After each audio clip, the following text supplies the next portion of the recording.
Olá, alunos do nono ano, tudo bem com vocês? Estamos aí, mais uma semana com os Planos de Estudos Tutorados de Minas Gerais, os PETs, agora o PET 2021.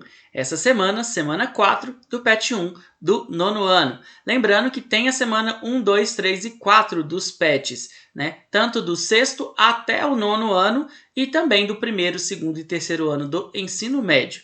Não se esqueça de se inscrever no canal, dar like nesse vídeo, curtir, comentar e também compartilhar com os colegas de vocês. Agora pegue seu caderno e vamos juntos fazer as atividades dessa semana.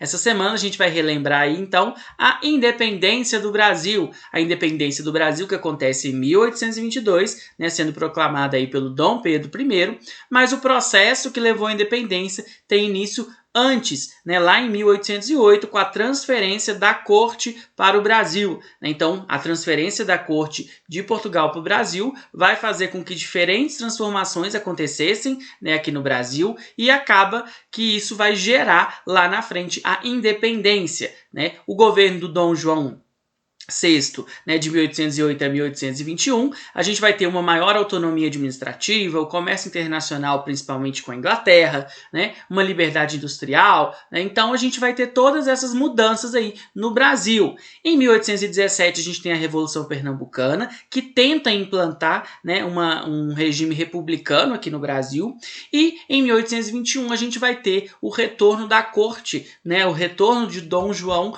para Portugal, né, porque Portugal vai começar a pressionar, né, a elite portuguesa vai começar a pressionar o Dom João para que ele retornasse para Portugal, né, porque para eles era inadmissível, né, que um monarca, que um rei, que a família real tivesse aqui no Brasil, tivesse na colônia.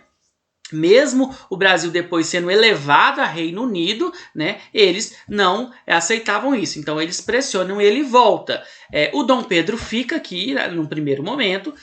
A pressão sobre ele continua, ele vai acabar declarando, né, o famoso dia do fico, que é o dia que ele decide ficar no Brasil, e em 1822 a situação já fica insustentável e ele acaba declarando a independência do Brasil, ok? Vamos para as atividades. Observe atentamente o quadro de Pedro Américo, Independência ou Morte. Então a gente tem aí esse quadro, né, a gente tem que lembrar aqui que é uma imagem, que é uma representação, né? Os acontecimentos não foram exatamente assim, mas tem um porquê, né, deles representarem essa cena dessa forma. Assinale a alternativa correta sobre a obra. Letra A. A pintura exalta a figura de Dom Pedro I como o único protagonista do processo emancipatório. Então a gente tem ali o Dom Pedro I como destaque. Olha, pode ser essa aí, hein? A obra não teve nenhuma importância na construção do imaginário brasileiro ao permanecer oculta durante quase todo o século XX? A gente já ouviu falar sobre isso? Não, né? A função do quadro era apenas decorativa, pois se tratava de uma encomenda de Dom Pedro II para conservar a memória do pai. Né? Então, a forma como foi escolhida a representação foi só para lembrar o fato. Agora a letra D. A pintura é extremamente fantasiosa, pois o dito fato, na realidade, não ocorreu. Né? Então, a proclamação realmente não aconteceu dessa forma, em hipótese nenhuma. A alternativa correta é qual, pessoal? Letra A. Né? Então, a pintura exalta a figura de Dom Pedro I como o único protagonista do processo emancipatório brasileiro. Né? Então, a imagem leva a crer que o Dom Pedro era o único, que o Dom Pedro I, muito corajoso, né, pegou a espada lá para enfrentar os soldados portugueses. E a gente sabe que, na realidade, né, a proclamação não foi tão glamurosa assim. Né? O Dom Pedro I, ele provavelmente não estava montado num cavalo, né? O Dom Pedro I ele vinha passando por problemas, né, na viagem há um bom tempo, né, mas aquele fato realmente aconteceu. Ele realmente declarou a independência ou morte, realmente foi perto do Rio Ipiranga, né, mas não foi exatamente daquela forma. Vamos para a próxima. Por ocasião do dia do fico, estando clara a intenção de Dom Pedro I em não retornar a Lisboa, as cortes portuguesas acabaram por recuar, reconhecendo de pronto a independência brasileira. Essa afirmação está correta? E aí, tá certo? Depois do dia do fico, Portugal já reconheceu a independência do Brasil?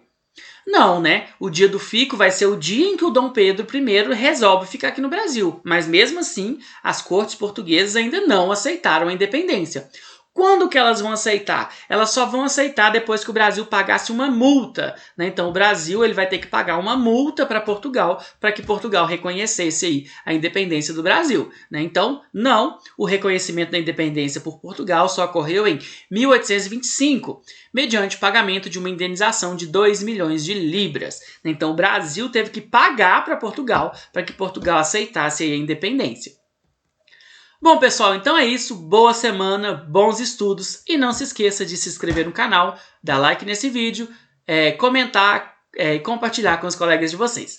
Muito obrigado, as referências que eu utilizei. Até a próxima. Valeu!